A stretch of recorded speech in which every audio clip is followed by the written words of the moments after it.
Friends, today's topic is based on class 12 physics, that is the lecture number first.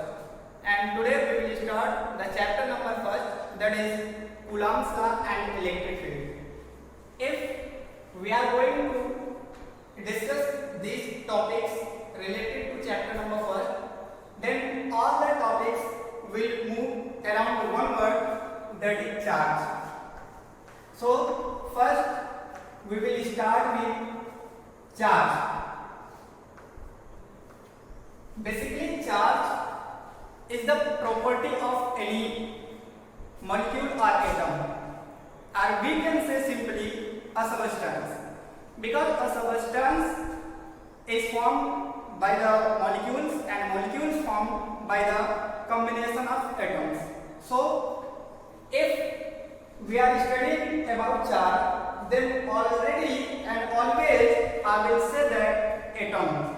I will not tell to you that molecules. Okay? So if we are discussing about the charge, then charge can be categorized in two ways. First is negative charge and second one is positive charge. Electron has a negative charge, but proton has positive. Only these charges are in syllabus, but next that is not permanent charges, that will be discussed after in syllabus of the modern physics. So today we will start about the topics. Here is the electron that has the magnitude of minus 1.6 into 10 to the power minus 19 coulomb, and proton has a magnitude of plus 1.6 into 10 to the power minus 19 coulomb. Coulomb is the unit of charge. This unit we can find out with the formula, that is current equals to Q by T, that is total amount of flow of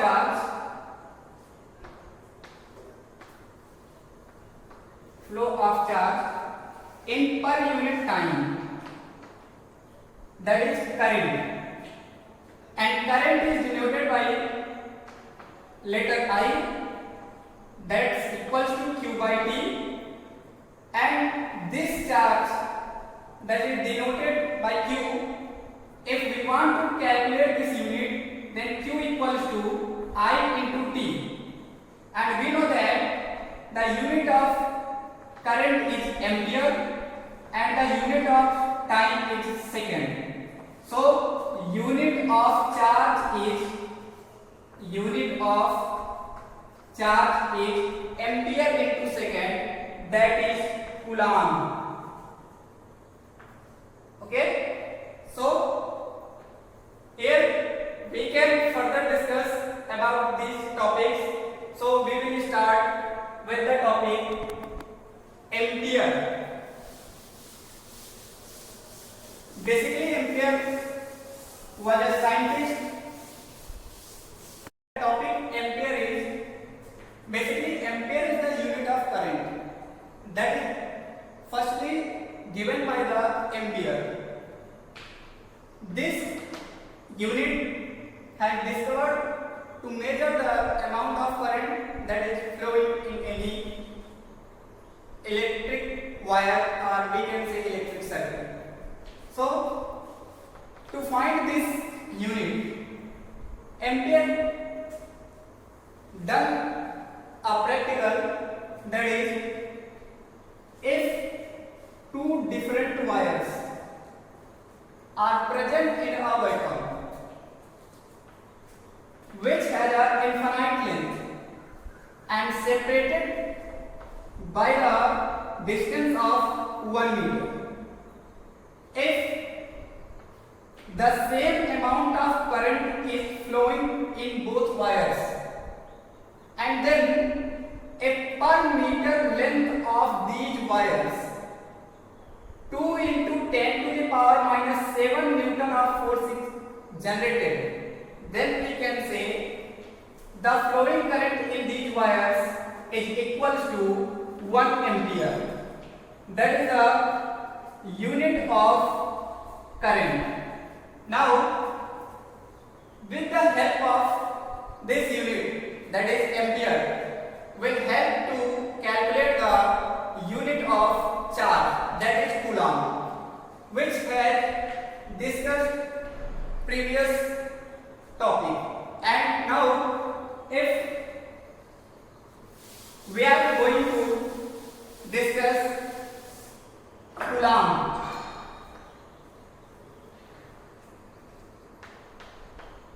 Coulomb, it is the unit of charge that we can find out with the help of formula of current, that's I equals to Q upon T, and already we know that the definition of current, that is the rate of flow of charge, that is current.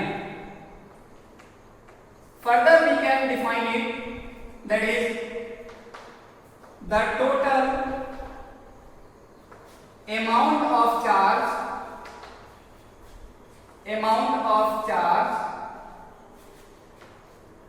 flowing in per unit time, that is current. So we can define the current in the way of rate of flow of charge, that is current. Otherwise, we can define it as the total amount of charge flowing in per unit time, that is current. And this charge will flow in a closed circuit.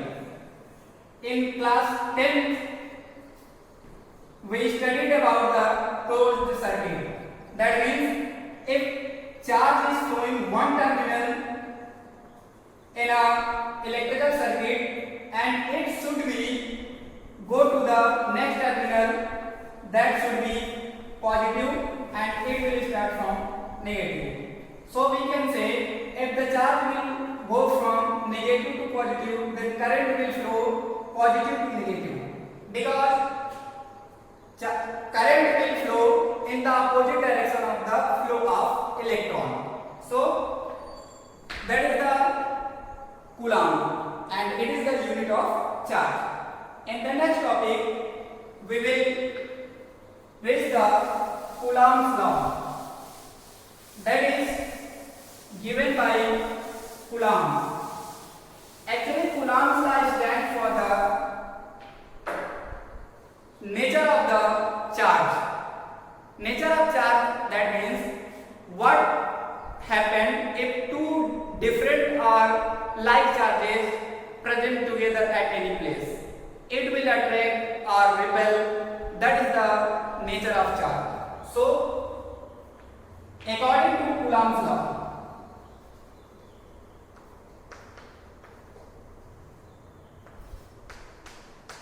point number firstly,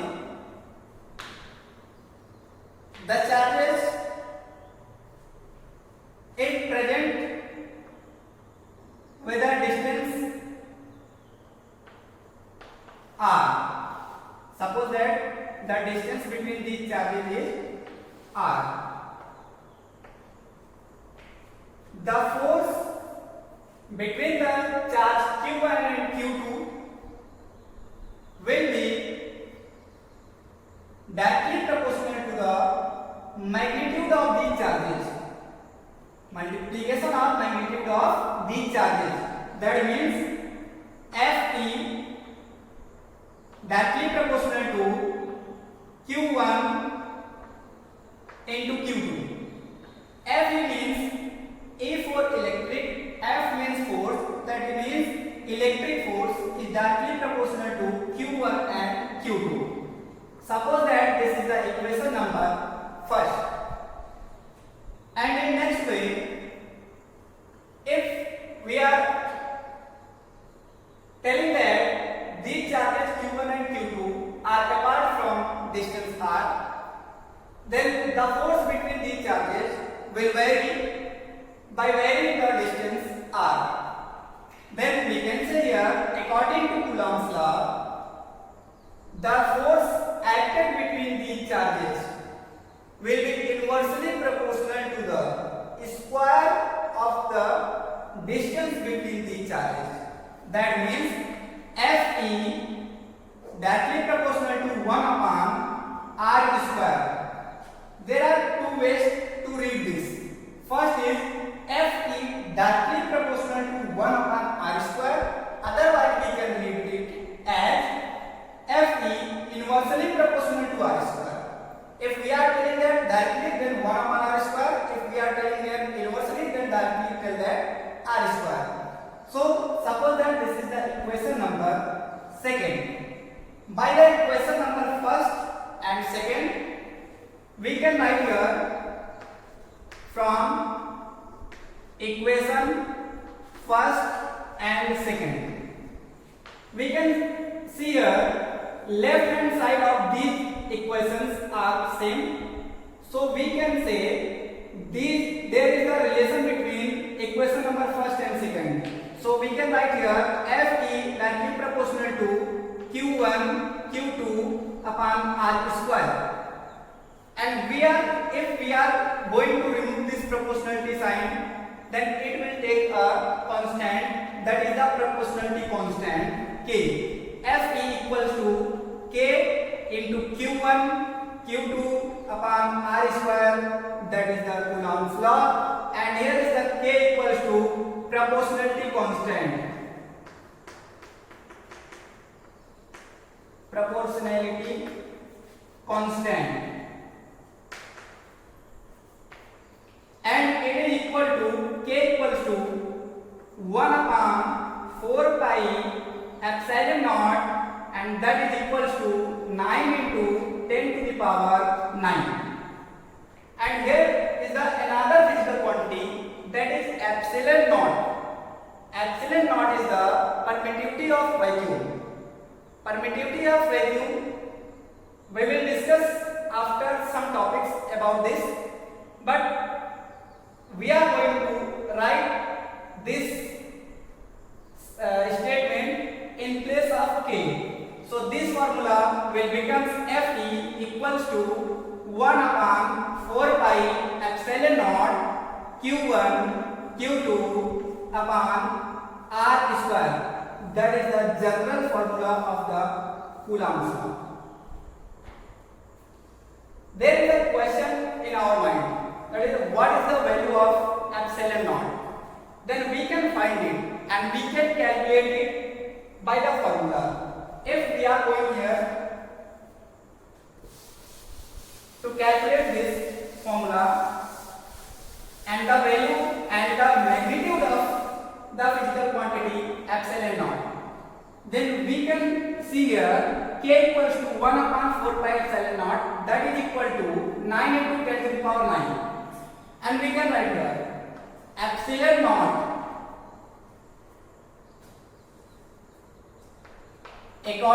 about the epsilon naught. First we will find the unit, and then we will find the dimension, and then we will find the magnitude of the physical quantity epsilon naught. So first topic is unit of epsilon naught. We can see here Fe equals to 1 upon 4 pi epsilon naught Q1 Q2 upon r square, and we want to calculate the unit of epsilon naught. Then place epsilon naught in left side, and all physical quantities should be right hand side. So right here epsilon naught equals to 1 upon 4 pi Fe into Q1 Q2 upon R square. We can see here 4 pi is the constant, so there is no unit. But Fe, that is the force, and it has a unit in the form of Newton. And Q1 and Q2 is the unit in the form of Coulomb, and the unit of distance is meter. So we can write here unit of epsilon naught, that is the permittivity of vacuum, that's equal to 1 upon, there is the force, that is Newton, and here is the distance, that is meter, and the meter square, because there is the square of the distance. So right here Newton into meter square. But in numerator we can see here Q1 and Q2, that is the charge, and the unit of charge is Coulomb. So we can write here Coulomb into Coulomb. So we will write here Coulomb square upon Newton into meter square, that is the unit of epsilon naught. So in the next term we are going to discuss about the dimension of the permittivity of vacuum. The dimension we are studied in previous class, so we don't have any difficulty to calculate this dimension of epsilon naught. That's equal to, there is a unit Coulomb square, and we know that in place of Coulomb we can write here ampere into second. So write here ampere into second, and that's square. And upon Newton can be written as kilogram meter per second square, and next is meter square. So right here in the form of dimension, if we are going to write, then ampere can be written as it is A, but second is denoted by T, and right here square, so take square upon kilogram, that's symbol in dimension, that is M, and the second has the symbol of T, ampere has the symbol of A, and distance, that is meter, has the symbol of L. So right here kilogram, that is M, meter L, upon second square, that is T square, into meter square, that is L power 2. That's equal to A power 2, T to the power 2, and always close these dimensions with the greater bracket, or we can in the term of mathematics, that is closed bracket. So right here M L T to the power minus 2, don't read it square, always take it as a power. So M L T to the power minus 2 into L to the power 2. So all the terms, if we are going to write together, so A to the power 2, T to the power 2, and upon M, here is the L to the power 1 and L to the power 2. So we can write here L to the power 3, and also we can write here L to T to the power minus 2. And the final dimension is, all the dimensions should be taken in the linear form. So right here, if in denominator M don't have any power, so we can write here 1. So in numerator it will be minus 1. L to the power plus 3. So in numerator it will be minus 3. And here the power is T to the power minus 2. In numerator it will be plus 2. In numerator, and already in numerator has a T to the power 2. So it will be T to the power 4. And here is the a to the power 2. So write here a to the power 2. That is the dimension of permittivity of vacuum. In the next topic, now we are going to calculate the magnitude of permittivity of vacuum. In previous topic, we written here that is 1 upon 4 pi epsilon naught, that's equal to 9 into 10 to the power 9. If we are going to calculate the magnitude of epsilon naught, then with the help of this statement we can write here epsilon naught equals to 1 upon 4 pi into 9 into 10 to the power 9. And if we are going to multiply these numerics, then we can write here 4 into 3.14 into 9 into 10 to the power 9. By multiplying these numerics, we can get here epsilon naught equals to 1 upon 4 minus 36 into 3.14 into 10 to the power 9. Now the final answer will be epsilon naught equals to, by multiplying these numerics, that is 36 and 3.14, then we can get here 113.04. Then we can write here 1 into 10 to the power. If in denominator there is a power is plus 9, so in numerator there will be minus 9, and divide by 130.04, and the final answer is epsilon naught equals to 8.845 into 10 to the power minus 12 Coulomb square upon Newton into meter square. That is the magnitude of the permittivity of vacuum. So there is the topic that will stop here, and we will meet in next video.